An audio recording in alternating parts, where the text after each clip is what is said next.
Hello and welcome to another experimental cooking show with me. And in this video, we will be going over how to make kombucha, but not just any kombucha, the best kombucha. So stay tuned. How to make kombucha at home, which I believe is way better kombucha than what we can buy in the store. Now, first up, if you're making kombucha from scratch, you are going to need a container. My one is 5 liters. I got it from Kmart. You're going to need a container that has like a tap at the front and easy access at the top. And you are going to have to put some kind of cloth at the top so it can breathe, but then also keep out flies and things like that. We're going to need some sugar. Now I use dark brown sugar. I'm not much of a fan of sugar, to be honest. I have tried other alternatives like blackstrap molasses, coconut sugar, stevia, things like that, but it doesn't work out. The kombucha does need that more refined sugar to process. So I personally use the dark brown sugar. And yeah, it does smell a bit like blackstrap molasses, but it is also more the healthier option and it has more nutrients like iron and magnesium and calcium and all that type of stuff that the white refined sugar no longer has. Now we're going to be needing tea bags. Now, black tea bags. Now with the 5 liters, I use roughly about 9 tea bags. So how we work it out is per liter is 2 tea bags, and per liter is 1/4 cup of sugar as well. So that's kind of how it's worked out.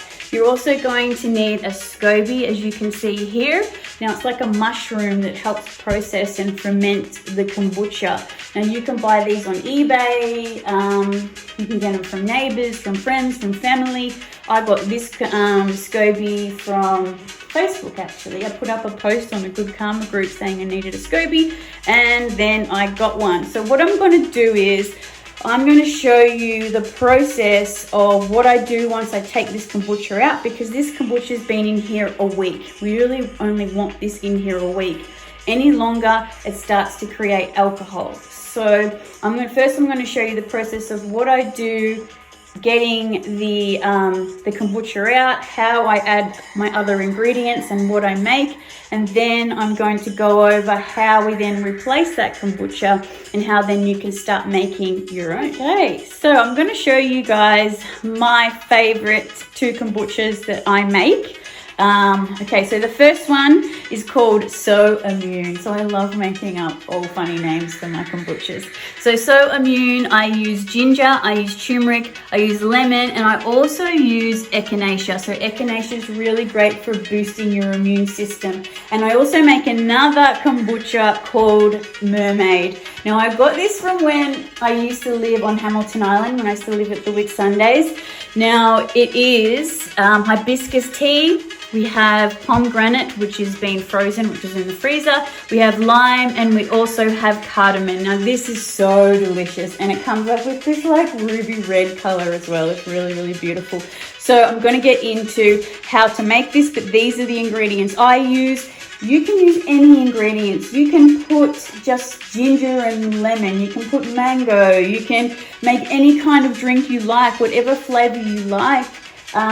It's pretty much the sky's the limit when it comes to flavors with kombucha. It's really just trial and error. I don't think I mentioned this before, but you are going to need jars to store it in, and these jars need to be airtight. Now, a lot of people, when they're getting off drinking soft drink, they'll drink kombucha, because with kombucha, we can get it like with a lot of fizz or a lot of bubbles, or if that's what you like.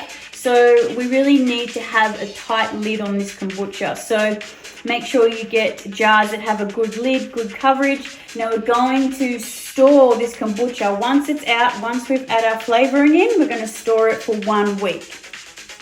So as we can see, we are just pouring out the kombucha from the tap into the bottle. Now, you want to leave a little bit of room at the top when you're filling up your kombucha jars, because you know, it does create oxygen, and this can build up a lot of pressure and explode. And we also want to have room for our ingredients as well to add flavor. So make sure you leave a little bit of room when you're filling up your bottles. Also want to remember, when you are emptying out the kombucha that you've made, you want to leave a little bit of the kombucha at the bottom, just for the next batch to grow. And also keep in mind that little SCOBY that's in there, every single time you do a new batch, that SCOBY will grow another layer. So just keep in mind that it is a live organism. It is like a mushroom, and it does keep growing. Very, very, very important tip is that if your SCOBY is growing mold,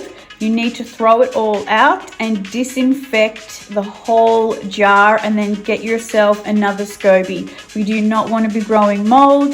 It is not healthy, and there must be some bacteria or something in there that is causing that mold to grow. So yes, these mushrooms are a form of mold, but when it gets to like that green mold, the furry mold, which does happen sometimes, I know that I've had a couple of batches with mold, you have to literally just throw it all out and start again. Okay, now for the fun part, adding the flavor to the kombucha. Now, I just want to quickly say, if you are going to use turmeric, you don't actually have to use like the raw root. I like to use it because I like to use things as natural as possible, but the powder is just as good. But just keep in mind, anything turmeric will turn everything yellow. And we've also got here the ginger, we've got some lemon rind and the lemon juice. So, and then we've also got the echinacea, which I will put in maybe half a tablespoon into there. But I don't know how I'm going to be able to do it holding this camera, but we will see. Okay, so we'll start off with the turmeric. Now you want to have it so it can come out, because I've had issues where I've put like a cinnamon coil in and then it never came out. So yes, it can be a little bit challenging. So make sure everything you put in there is able to come out. Now I'm probably going to put like half of the ingredients on this plate in the two, well, I've got 2 jars, so I'm going to use half for each. So now I'm just putting in the ginger. Sorry if this is really boring for you guys, but just showing how it's done. I don't think I'm going to be able to pour the lemon in there while holding this camera, but we will see. Actually, no, I'm not. I'm going to do it on my own.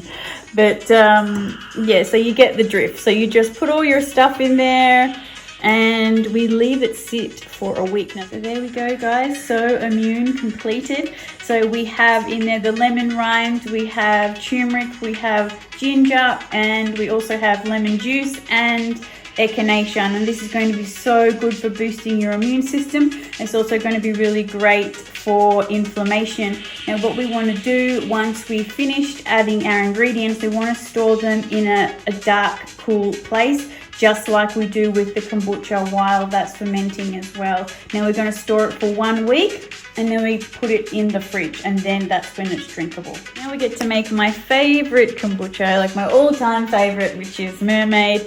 Now we're going to need lime juice. We're going to need hibiscus flowers, which hibiscus tea. We're going to need pomegranate.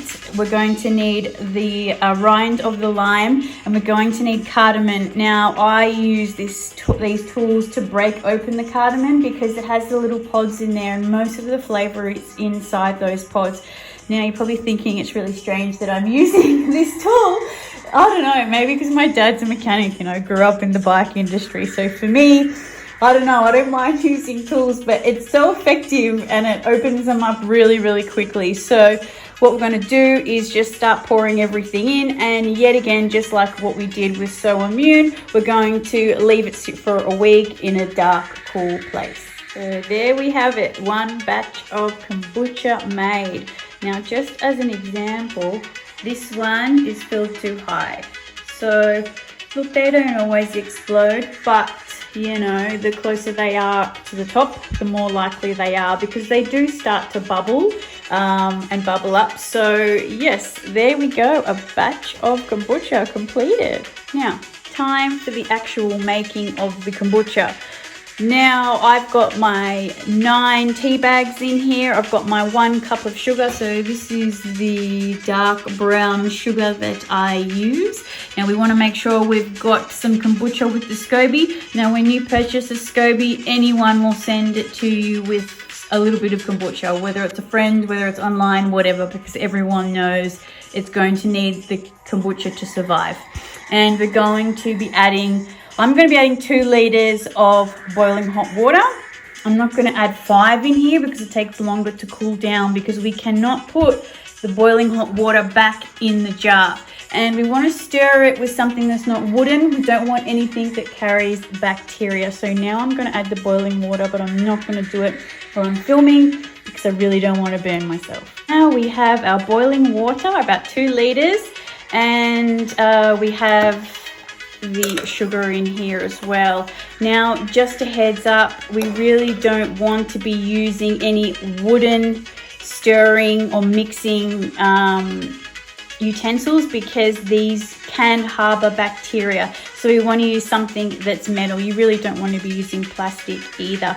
Now, what was the other thing? Now you want to also be using, like water that's fluoride free, chemical free. You don't really want to be using tap water. You can if you want, if you don't really care about it. But if you're really health conscious like I am, I will use water that has nothing, like no chlorine, no fluoride, no nothing. And then we're going to wait till this has cooled down, and then we're going to add it with the kombucha, with the SCOBY, and then we'll add the remaining water.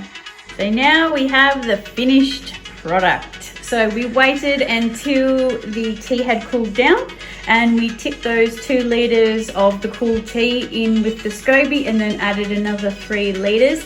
Now sometimes the SCOBY will sit down at the bottom. Don't worry, it'll work its way back up. The SCOBY is quite sensitive, but all in all, if you're doing the right things, the SCOBY will survive. Now, I just want to quickly say that there is a lot of responsibility with kombucha.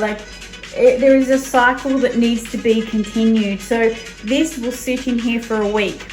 Then we need to do the same process of what we did with adding ingredients and putting in flavor. And the ones that were already sitting there for a week, they need to go into the fridge. So it's really just a repeating cycle. And it actually does, require responsibility. I know when I started making kombucha in 2019, I was quite shocked at the amount of work that went into it. But maybe that's because I like to, make heaps of flavors and try new things. Some people just like straight kombucha and they'll put some lemon in there, and that's fine. Everything's completely up to you, but that is how we make kombucha, guys. And good luck on your kombucha journey. Bye.